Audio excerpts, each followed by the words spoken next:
నమస్తే మిత్రులారా, నేను మీ శ్రీనివాస్ చౌహాన్ అడ్వకేట్. మిత్రులారా, రీసెంట్గా ఢిల్లీ హైకోర్టు చెక్ బౌన్స్కి సంబంధించిన కేసులో కీలకమైనటువంటి తీర్పునిచ్చింది. ఆ కేసు యొక్క సారాంశం ఏంటి అంటే, ఎవరైనా ఒక వ్యక్తి మరొక వ్యక్తికి ఒక చెక్కుని, అంటే తన చెక్కుని సెక్యూరిటీ పర్పస్లో ఇచ్చి ఉంటే ఆ వివాదాన్ని చెక్ బౌన్స్ కేసుగా పరిగణనలోకి తీసుకోవడానికి అవకాశం ఉండదు.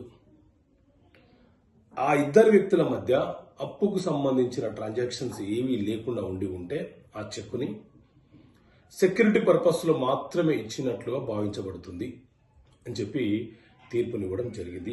రీసెంట్గా అక్టోబర్ 27, 2025 నాడు ఢిల్లీ హైకోర్టు ఈ కేసులో తీర్పునివ్వడం జరిగింది.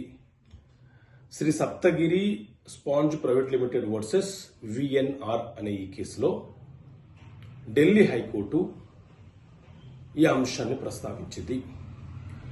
చెక్ బౌన్స్ కేసులన్నీ కూడా negotiable instrument act, NI act చట్టం ప్రకారంగా, అలాగే నూతనంగా వచ్చినటువంటి బిఎన్ఎస్ఎస్ క్రిమినల్ చట్టం ప్రకారంగా ఒక ప్రైవేట్ కంప్లైంట్ రూపంలో ఫైల్ చేస్తూ ఉంటాము.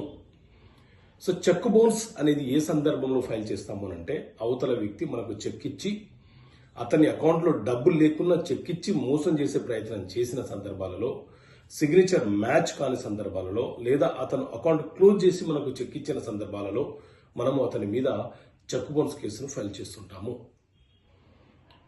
సో అతనికి మనకు మధ్య ఆ చెక్కు అతను మనకి ఎందుకు ఇచ్చాడో దానికి గల కారణం మన వద్ద ఉండాలి. అంటే అతను మన వద్ద అప్పు తీసుకొని ఉండాలి, తిరిగి ఆ అప్పును చెల్లించే క్రమంలో ఆ చెక్కును ఇష్యూ చేసినట్టు నిరూపించుకునే బాధ్యత మనకు ఉంటుంది.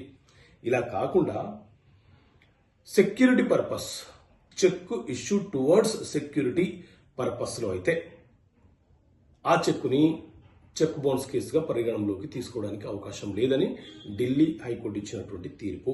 సో కేసు నెంబర్ వచ్చేసరికి క్రిమినల్ MC 1034 ఆఫ్ 2017. ఇది కేసు నెంబరు.